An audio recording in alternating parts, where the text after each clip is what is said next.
It is 6 a.m. on your Sunday. Welcome to Sunrise. I'm Matt McCutcheon. Naomi will be in later tonight. Kelly Green is here with me after a rainy day yesterday. Everyone wanted to know, what can we expect today? Much brighter conditions will be in store today. We have dry conditions right now on live Doppler 13 radar. We did have about 1/10 of an inch of rain that moved across most of central Indiana. We do have more rain in the forecast, though. I'll have the timing on that coming up in your SkyTrack 13 forecast.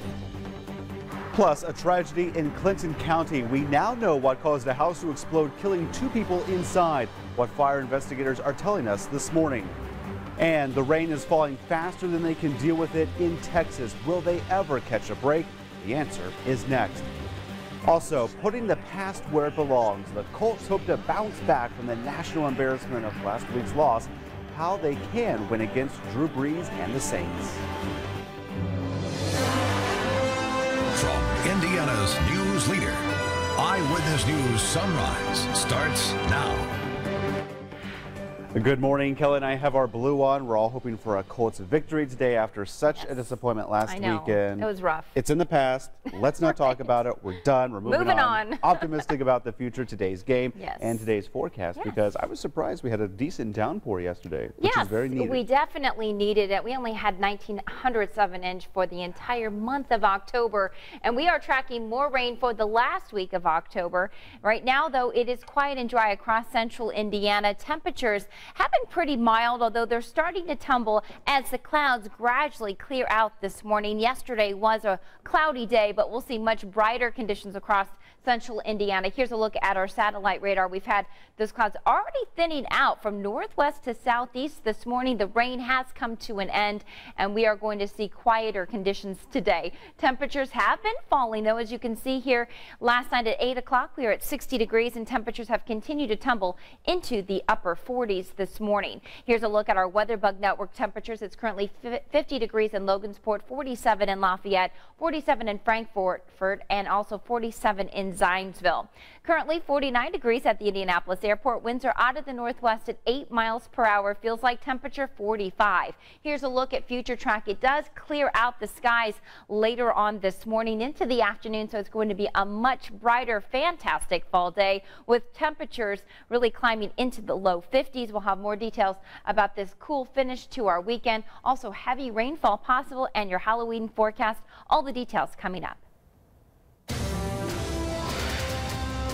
Kelly, thank you. Breaking news overnight. Fire crews are still at the scene of a house fire. This is happening at the corner of North Belmont Avenue and West Washington Street.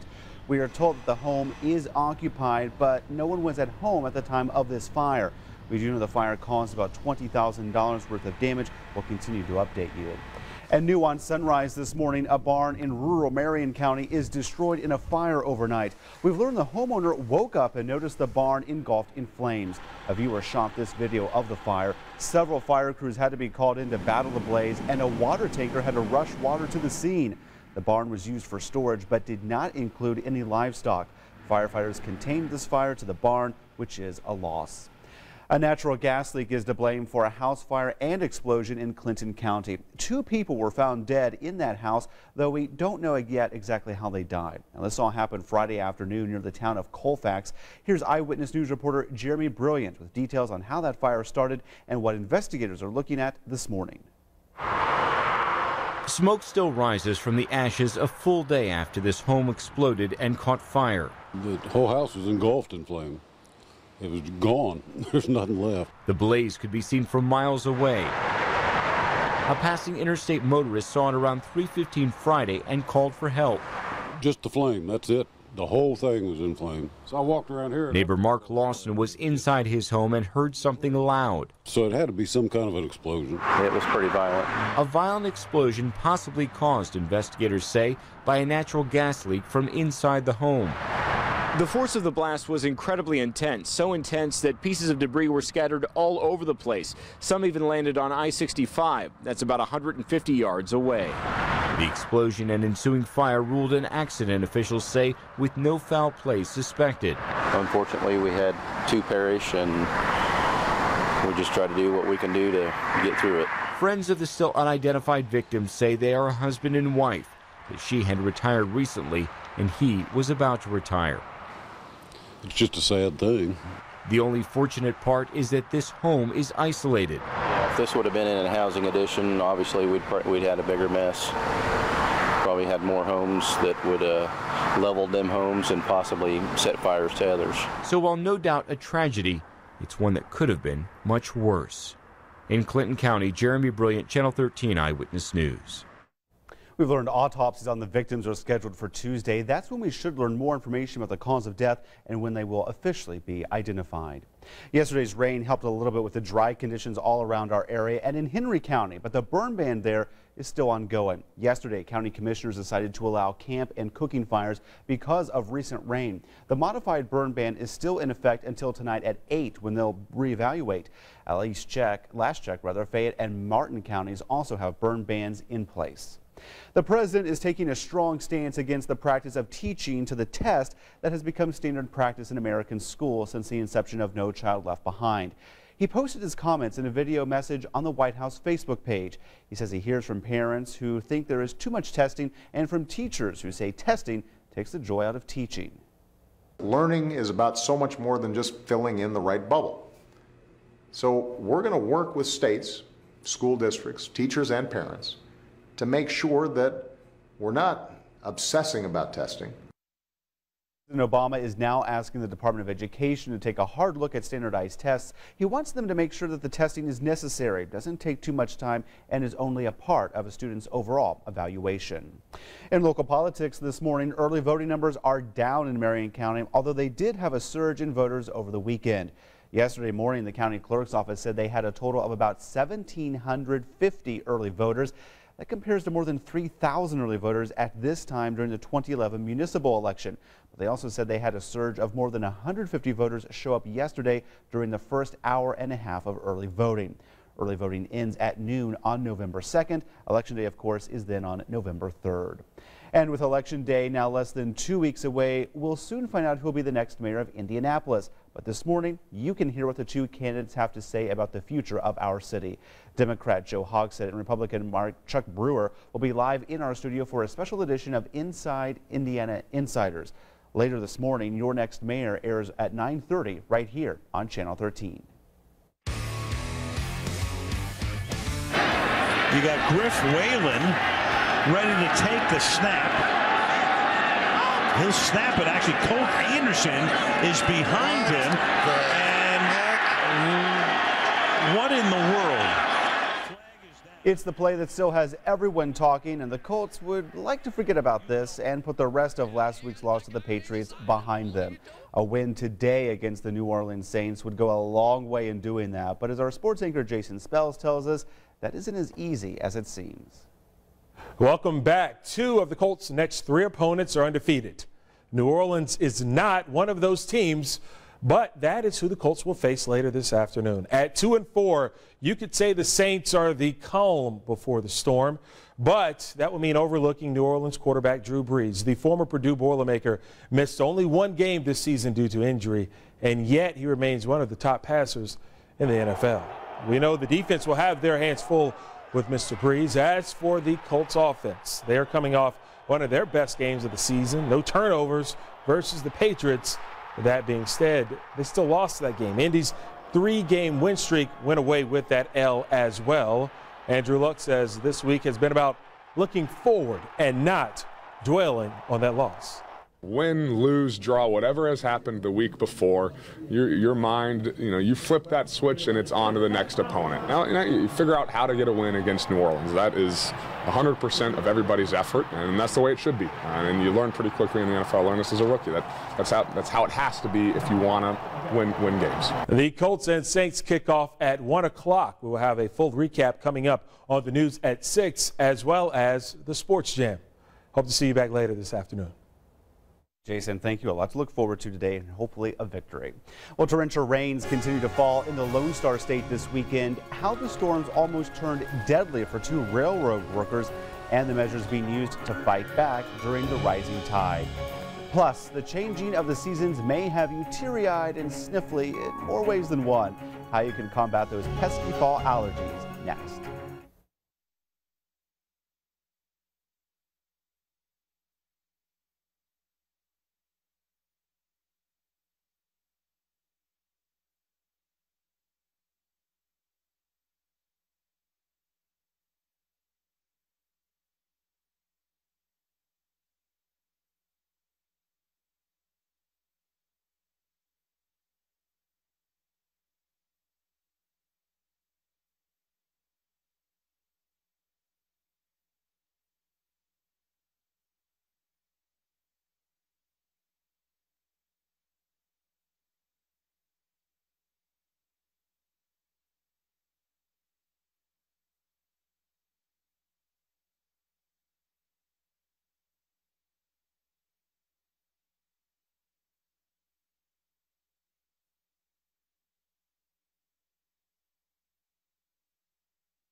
Two railroad workers are lucky to be alive after floodwaters flipped their train early Saturday morning.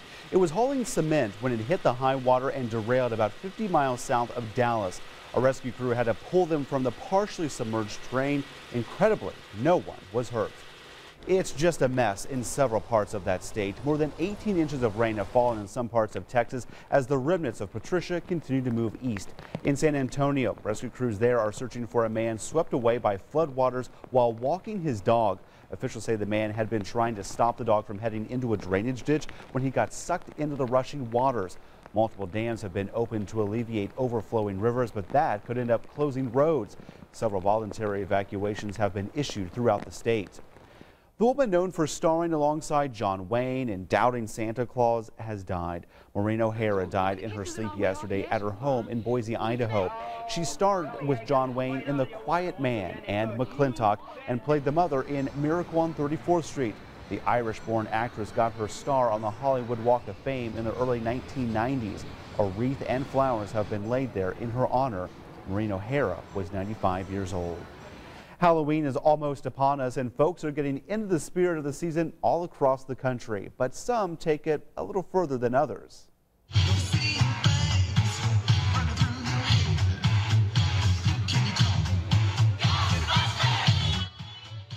Those are the sights and the sounds of a home in Riverside, California, where the owners have synced up their impressive light display with outdoor speakers. That was the Ghostbusters theme, in case you weren't quite sure, a song by Ray Parker Jr. It is also synced to several other songs as well. Those are some bright lights, and I am curious how the neighbors feel about that. You have the loud music, you've got the flashes. You know, I'm sure they're very popular, if you will, with the with the neighbors and the neighborhood and the electric company. That's true. But if they do that for Halloween, what do they do for Christmas? Yeah, I can only imagine how all out they go. It's so much to be festive for this time of year. We've got beautiful leaves. Lights. I don't. Now Christmas, I can get into that, but you know, Halloween, you dress up, you put out a pumpkin, you put a light in it, but I don't go too crazy for Halloween. But Christmas is coming. We'll get into that. Right, and we are talking about the Halloween forecast too, because everybody's looking out for what we had last year was very cold and snowy. This year we're looking at a little bit cooler conditions, but not snow, but the possibility of maybe a few showers. Still very far out, but right now focusing on today, it is going to be a fantastic fall day as much cooler air moves in behind the cold front that did bring us much needed rain across central Indiana yesterday afternoon into the evening. As you can see, the clouds are starting to thin out, and it is going to drop a few more degrees this morning. It is currently down to 45 already in Logansport, 46 in Marion, down to 48 degrees right now in Lafayette, 45 in Greencastle, and it's 53 still in Columbus as we still have some cloud coverage there. But the much needed rain moved in last night. We did have around 3,100ths of an inch for the month of October so far. We are tracking a nice finish to your weekend. Seasonal conditions will return today on through most of the work week, and we have the potential of some heavy rainfall. Right now we are tracking dry conditions for this Halloween, but we have the potential of a few sprinkles. I'll get to that in just a moment, but it is currently 49 degrees. Winds are out of the northwest at 8 miles per hour. Notice the wind chill value, making it feel like it's 45 degrees, but great tailgating weather for the Colts at Lucas Oil Stadium. Temperatures will be around 43 degrees during that 8 o'clock hour, so getting a little cool this morning, but temperatures will eventually climb into the low 60s this afternoon as you're heading out of Lucas Oil. And then temperatures today will climb to 63 in Rushville, 63 in Peru, 61 degrees the high in Greencastle. Later on tonight, with those clear skies, that will allow temperatures to tumble back into the mid-40s as we head into tomorrow morning. Temperatures in Indianapolis will fall to 40 degrees with winds out of the east-northeast, mostly clear and chilly. Now tomorrow afternoon will be a fantastic fall finish with temperatures climbing back into the low 60s. Now we are seeing highs around 61 degrees for Muncie, 63 degrees for Greencastle, and we are watching out for this next system that will push in, an upper level system that will tap into moisture from the Gulf of Mexico. These are the remnants of Patricia.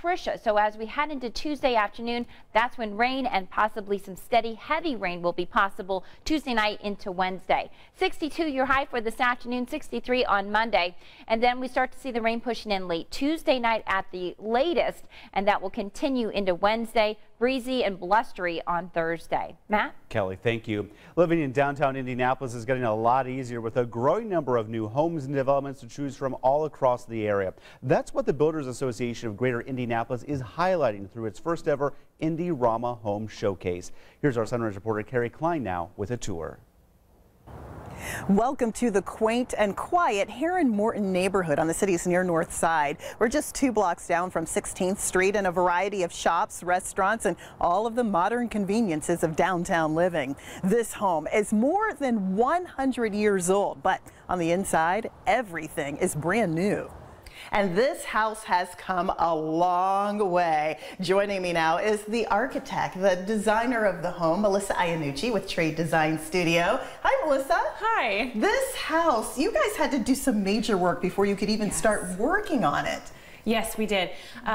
Before anything, we had to stabilize the 120-year-old foundation. So we actually lifted the structure of the house, jacking it up, and then dug everything out, poured a new concrete foundation, and put the house back down. Wow, and now the result is this beautiful home. We're standing in the first room when you come into the house, and it's this lovely open floor plan with the kitchen, the dining room, and the living room all kind of leading into one another. Yes, we wanted to keep a lot of the historic touches of the house, so calling back that idea of it being a historic home while still keeping it a brand new house. So we've got a lot of trim details. Some of the tile is more traditional.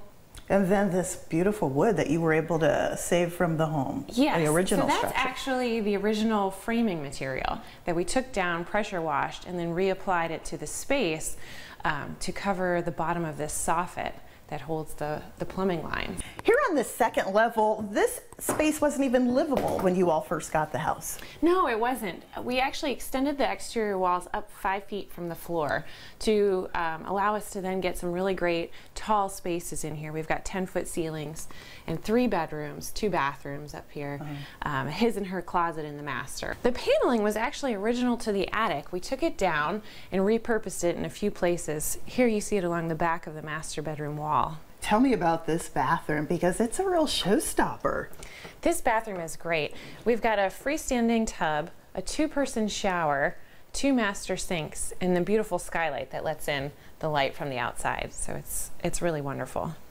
Additionally, upstairs we've got an extra 2 bedrooms attached with a Jack and Jill bathroom. One of my favorite things about this bathroom is the ceramic tile on the floor that actually looks like reclaimed wood. And then in this last bedroom, there's a unique little hidden feature. That's right, we've got this secret bookcase that opens up to get to the old attic of the house.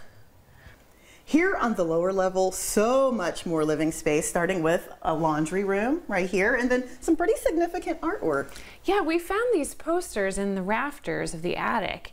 They're actually World War II posters. We got about 30 of them. Took them down and cleaned them off and framed them for artwork. That's neat. And then you've got this entertainment area. Some might use it as a rec room or a man cave. The uses are endless. And then another bedroom and bathroom down here. And the living space continues outside with this wonderfully landscaped backyard that includes this patio with stone pavers, this low wall here that perfectly frames the space, perfect for furniture, a fire pit, and even a bit of green space. That leads to this also renovated 3-car garage with an apartment on top that already has renters, generating some extra income for the lucky buyers who want to relocate to this quiet neighborhood in the heart of downtown. Back to you. Carrie, thank you. A lot of interesting design ideas there. Well, the seasons are changing, and with it, bright green turns to vivid shades of red, orange, brown, yellow, you name it. Still ahead, the best places in Indiana to take in the autumn leaves. Plus, a day of celebration turns tragic when a driver plows into a crowd. The punishment the driver faces after leaving 4 people dead.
6:25 right now, and you know that if you take a drive, the fall colors are really starting to show on trees all across central Indiana. This is video taken from Chopper 13 HD on Friday night during our Operation Football coverage. And Visit Indiana has identified the 10 best spots in the state to view the beautiful colors of autumn.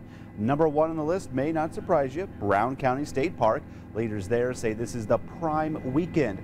Clifty Falls State Park, Turkey Run State Park, Indiana University, and the University of Notre Dame also made the list. You can check out the changing colors on our Brown County Leaf Cam and a slideshow, all for you on WTHR.com. Just click under the Hot Topics tab. Those beautiful colors unfortunately come with a price for some affected by the fall allergies. Here are tips to keep the misery to a minimum. Fall allergy triggers different than the blooms of spring and summer. Weed season is in bloom right now with ragweed. Symptoms are nasal congestion, runny nose, post-nasal drip, and stopped up ears. Daily allergy medications like Zyrtec or Allegra can help, and it's also important to clear nasal passages of the allergens with a saline mist. Uncontrolled allergens can often get worse before they get better. When the allergies affect the nasal passages, it causes the nasal linings to swell. And when the nasal lining swells, the sinuses and the nasal cavity aren't allowed to drain the way that they're supposed to. And when they can't drain, everything gets stopped up.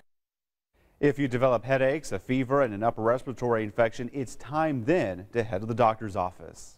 Well, excitement is building in what for many are hoping will be a Colts victory today. We're heading out to Lucas Oil Stadium, where some are already tailgating bright and early this morning and getting ready for kickoff.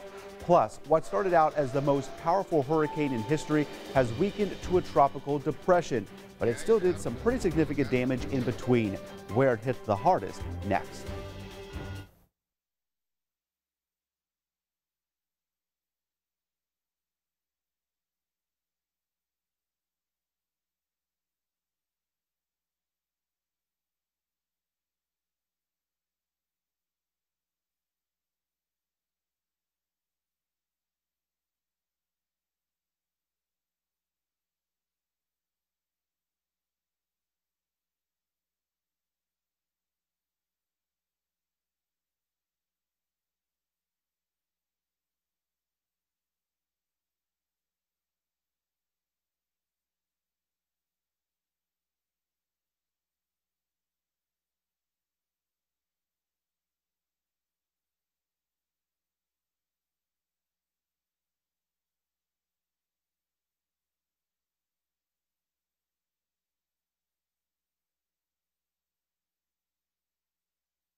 Indiana's news leader.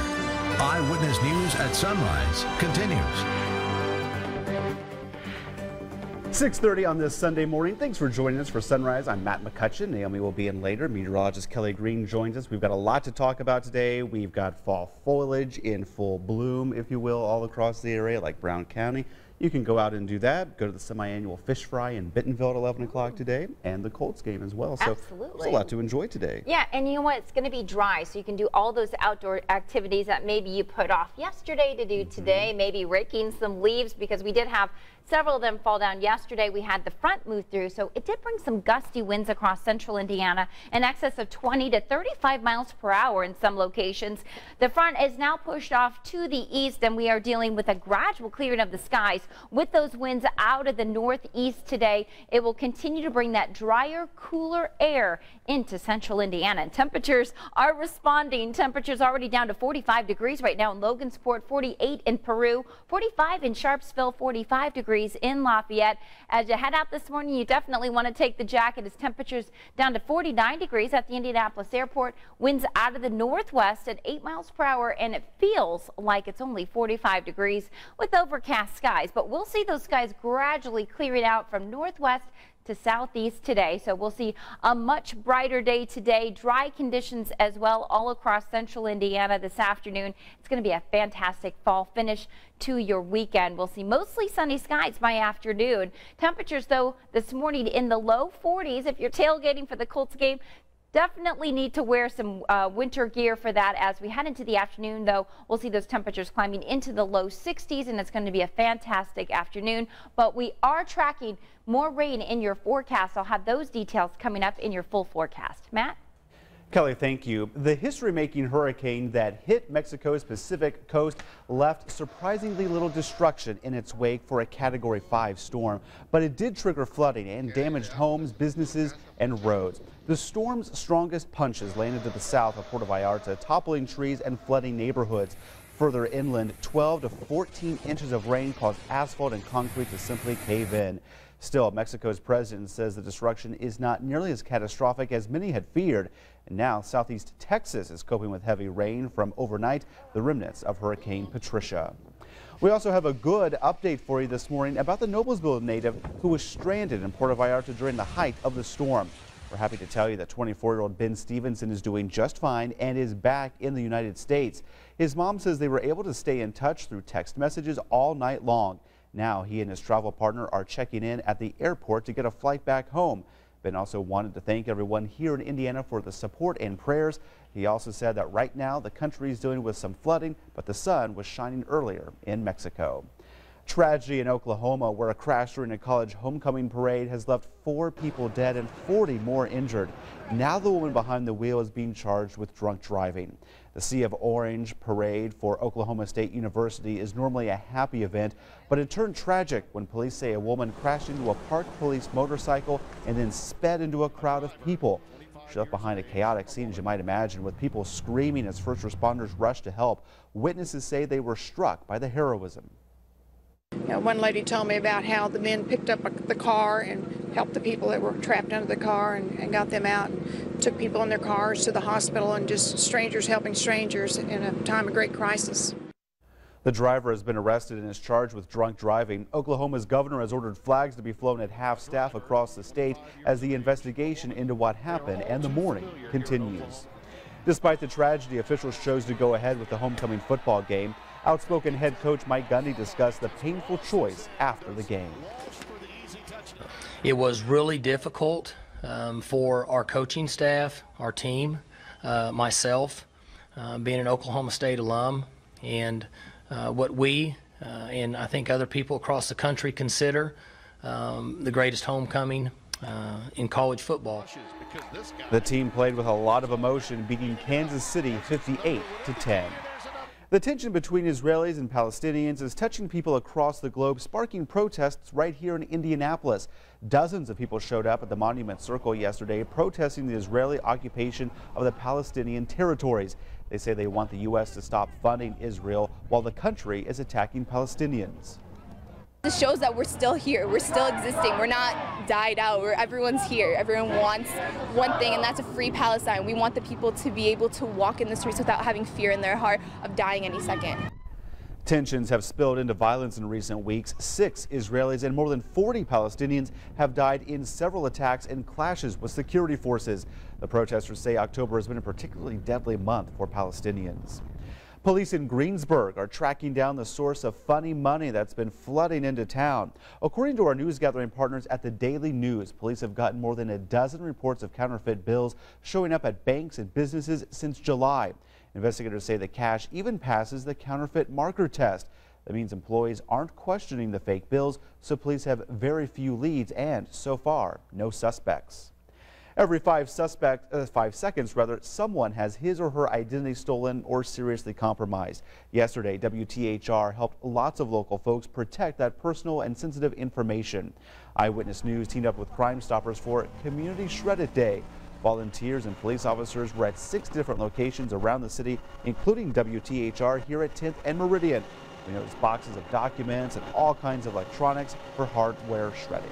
You shred at home at all?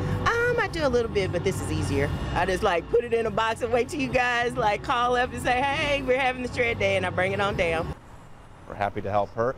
We also took donations, with that money going to the Crime Stoppers Tips Rewards program.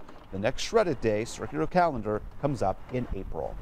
The Indianapolis Colts are hoping for victory against the New Orleans Saints today, and no funny plays like we saw last week. Helping us get ready for this afternoon's kickoff downtown is our Sunrise reporter, Carrie Klein. She is down near the stadium this morning with more on how the fans are getting excited. Hey, good morning, Matt. Things starting off a little bit chilly this morning. Not sure whether it will be an open roof day here at Lucas Oil Stadium. We'll have to wait till a little bit later to hear from Colts owner Jim Irsay on that one. But as always, on home game days, plenty of activities going on here around Lucas Oil Stadium to get involved in, whether you have a ticket or not. Most notably, there is Touch Downtown. It is located just north of the stadium along South Street and features all kinds of fun activities, including live music, drink specials, a giant TV screen, and the Play 60 zone for the kids. Now, this is really fun for the entire family, and there are also inflatables and lots of good things for the kids to play on. Today's food special, a free drink with the purchase of an Indiana hot brown sandwich and fries. In addition to the food and fun, there are always ways to give back on game day, and today is no exception. In honor of Domestic Violence Awareness Month here this October, Hope Line from Verizon is teaming up with the Colts to collect used cell phones and accessories or monetary donations. Now, that starts at 11 o'clock and goes up until kickoff at 1 o'clock. You can drop off your phones or accessories at any one of a number of collection sites outside of each gate here at Lucas Oil Stadium. All of those proceeds go to help Coburn Place Safe Haven that provides local domestic violence victims with refurbished phones as well as cell phone plans. Now, each home game this season is also going to honor a former player or horseshoe legend, and today's legend is Clarence Verdon. He was a former wide receiver for the Colts from 1988 to 1993. He is going to be signing autographs for fans first out here at Touch Downtown before the game from 10:30 to 11:15, and then in the Blue Room from 11:45 till 12:30. So a lot of things going on here leading up to the game. That's just the tip of the iceberg. Matt, we are going to be talking all morning long about things fans can get involved in. And hey, we did a spin around the stadium coming over here. You promised me early tailgaters. I don't see any out just yet. Carrie, I know they're coming. They're on their way. They love to get up early. Okay. I've been there many times, so we'll check in and we'll probably see them here coming up in your next hit. Carrie, thank you. As you know from Carrie's hit, it's all about wearing a jacket and bundling up because we've got the chill that moved in after yesterday's rainfall, which was definitely needed. Absolutely, and the skies are clearing, so that's allowing temperatures to tumble already down into the 40s right now. 49 degrees in Indianapolis. Notice that cooler air to the northwest. 40 degrees right now in Minneapolis. 32 in Bismarck. That cooler air is going to filter in today, making way for a fantastic fall finish this afternoon. I'll have the details coming up in your SkyTrack 13 forecast. Plus, riding in style, the new Domino's delivery truck that just might be the hottest on the streets.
6:42 right now. With many of us looking to drop pounds, we don't often think of eating out as a healthy choice. But you may be surprised to know there are no shortages of healthy restaurants in central Indiana. This morning in What's Cooking, our Sunrise anchor Julia Moffat heads to the Sobro Cafe in the Meridian Kessler area, a restaurant that has something for everyone. The Sobro Cafe opened in this tiny little shop along 52nd and College about 4.5 years ago. The customers love the menu items. Whether you're a vegan or you're a meat lover, they have so many choices. And they're right. This just may become your new secret place. Let's check it out. Tempeh buffalo wrap. Okay. And the grilled cheese. Thank you. The Sobro skillet. It was delicious. The fresh food, the avocado, the kale, everything about it. It starts off with a base of some potatoes. We've got kale. We do an onion saute, which is consisted of onions, white onions, red peppers, green peppers. Then we do yellow curry, Italian seasoning, and a little bit of kosher salt. One of our vegetarian skillets, but even with the meat eaters, this is a very popular dish. Helger Umkus opened Sobro Cafe in 2011 because he wanted to serve healthier foods and embrace the ever-popular farm-to-table approach. That is our homemade ketchup. If you get fresher ingredients, sourced local, if they're grown organically, like a lot of our microgreens, which we use in a lot of our dishes, the flavor is a lot fuller. We like the idea that it was all farm fresh. The food is fresh and it's nicely prepared, and I like the atmosphere. It's very welcoming. Well, one of our appetizers is a garden maki roll, which is a very popular seller because it's a raw food. This is a pate that's made with carrots, celery, white onion, fresh ginger, kosher salt, lemon juice, and then we crush up really fine, like in a powder, almonds. It's really good. It has a sweet taste to it. I think I didn't expect. It does. That comes from the ginger. The food. The food is wonderful. A superfood salad. It's the best in town. It is healthy. There's so many varieties of things happening inside of it. And if you do decide to end your meal with one of their healthy desserts, make sure you pair it with their famous chai tea. We call it impeccable chai tea. That's so good. It's hard to beat. She came in. I think we are all officially hungry. And if you would like to make a suggestion on where Julia should head next on her travels, send her an email. She'd love to hear from you and feature your favorite restaurant here on Eyewitness News. And speaking of food, your extra large pepperoni pizza is about to get a whole new sweet ride. Domino's is launching 100 custom pizza delivery vehicles in 25 markets across the country, and that includes right here in Indianapolis. The vehicles, known as the Domino's DXP, are modified Chevrolet Sparks outfitted with, get this, a warming oven and extra storage areas in the front and the back. The company says the only seat in the car is for the driver. Domino's says the vehicles can hold up to 80 pizzas at one time. Pizza sounds good right now. And a big congratulations is due to the Noblesville woman who suggested Southern biscuits and gravy flavor for a Lay's potato chip contest. In case you missed it this week, Haley Green won that grand prize. Here she is with her $1 million check with reality TV star Nick Lachey. The contest is held annually, allowing people to invent a flavor. Haley Green shared her idea with us, saying her grandmother's biscuits and gravy inspired her choice. Besides the $1 million, Green will get 1% of the sales of her flavor for an entire year. I think Kelly and I are both standing here now sitting here rather with a little grumble in the tummy. Yes. We've got pizza, we've got biscuits and gravy, potato chips, Sobro Cafe. We have food on the mind right now. Sounds like great tailgate weather food. Yeah. That is, so I'm always up for a Frito-Lay. Yeah. You know, I tell you, I could go with that as well. My favorite dip is ranch, not the cheese that you normally dip it in, but ranch dressing. So always a good time. I'm sure there will be a lot of that out at Lucas Oil Stadium today, and it is going to be a cool start for tailgating, but dry and sunny today. So really great tailgating weather, and we'll have great conditions all across central Indiana. A cool front moved through the area yesterday afternoon into the evening. It did trigger some scattered showers, but the skies are starting to clear as drier air moves in behind that cold front. Winds will be out of the north throughout the day today, so that will keep us a little cooler today. Yesterday, temperatures got up to 72 degrees, and temperatures are tumbling this morning as the clouds clear out to our north. with lack of cloud coverage down to 41 degrees already in Logansport, still 52 in Greensburg and 54 in Columbus. Now, as far as our rainfall goes, we definitely needed the rain, and we had 3/100ths of an inch so far for Indianapolis, and the record is almost 9 inches. On average, we see just over 3 inches of rain. So we are tracking a dry and cooler finish to the weekend. More seasonal conditions will return. We are tracking more rain, though, to wrap up the month of October. And right now, Halloween does look dry. Currently, it is 49 degrees. Winds are out of the northwest at 8 miles per hour, feeling like 45 degrees. So definitely need a jacket if you're heading to the tailgating this morning at Lucas Oil Stadium. Temperatures will be in the low 40s this morning, climbing to around 62 degrees later this afternoon, and winds will start to turn out of the northeast a little bit later on today. We'll see a high of 63 degrees in Peru, 61 in Greencastle, 65 degrees the high in Columbus. And temperatures will tumble tonight with mostly clear skies. Temperatures will fall into the low 40s all across central Indiana, down to around 39 degrees in Lafayette, and then overnight low around 40 degrees.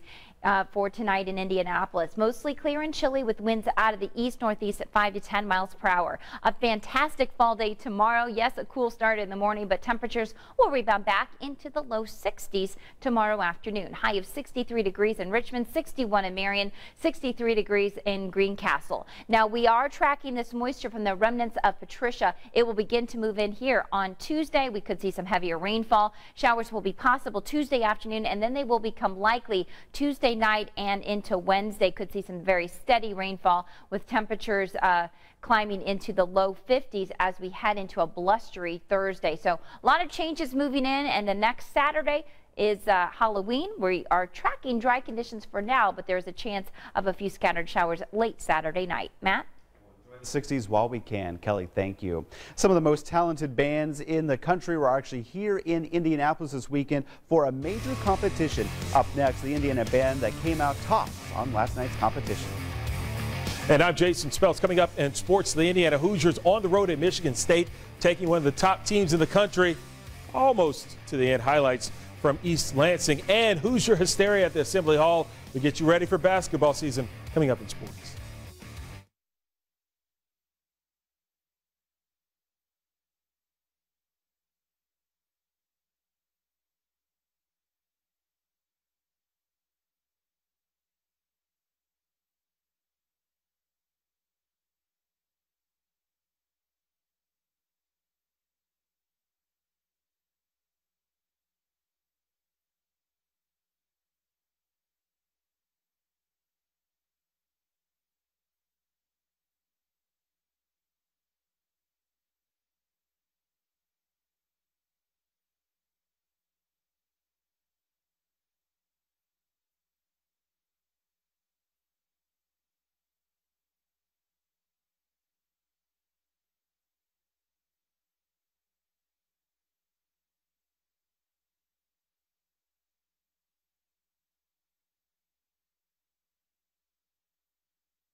It's simple math for the Indiana Hoosiers this morning. They have 4 wins. They need 6 to become bowl eligible.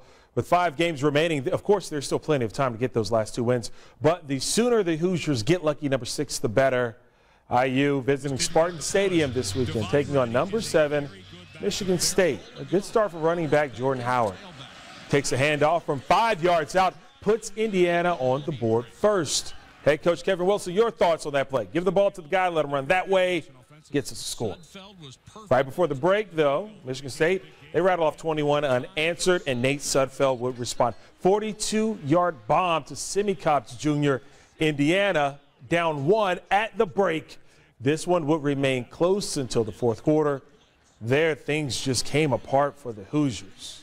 Michigan State scored 21 unanswered in the final 5 minutes. Spartan quarterback Connor Cook threw for 398 yards, 2 yards shy of the school record. Michigan State wins it 52-26.